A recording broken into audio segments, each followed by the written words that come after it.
सुनिए काव्य ग्रंथ, मंत्र, श्लोक, स्तोत्र, भजन एवं धर्म के साथ जुड़ी कथाएं डिवोशनल स्पेशल पर।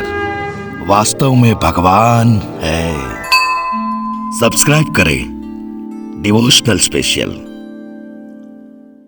मोक्षदा एकादशी एक हिंदू पवित्र दिन माना जाता है।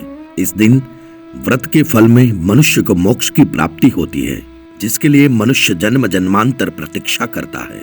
मोक्षदा एकादशी के दिन गीता जयंती मनाई जाती है। इस दिन भगवान कृष्ण के मुख से पवित्र भगवत गीता का जन्म हुआ था।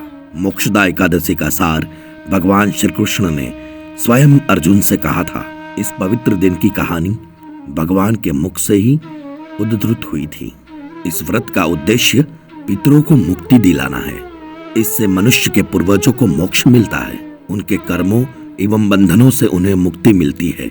यह एकादशी व्रत श्री हरि के नाम से रखा जाता है। इनके प्रताप से मनुष्य के पापों का नाश होता है और मनुष्य के मृत्यु के बाद उनका उद्धार होता है।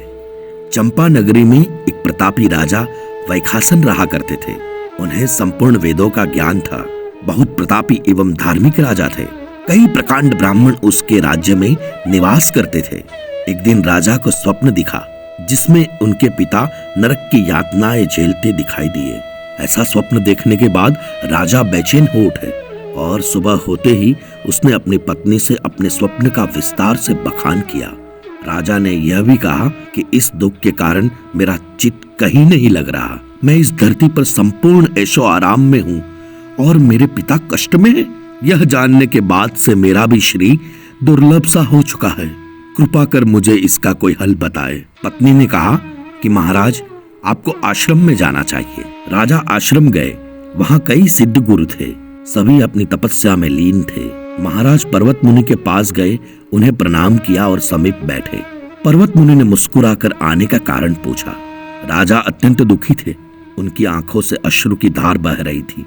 तब पर्वत मुनि ने अपनी दिव्य दृष्टि से संपूर्ण सत्य देखा और राजा के सर पर हाथ रखकर कहा, तुम एक पुण्य आत्मा हो जो अपने पिता के दुख से इतने दुखी हो।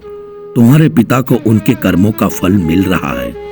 उन्होंने तुम्हारी माता को तुम्हारी सौतेली माता के कारण बहुत यातनाएं दी। इसी कारण वे इस पाप के भागी बने और नरक भोग रहे हैं। राजा ने पर्वत मुनि से इस दुविधा का हल पूछा।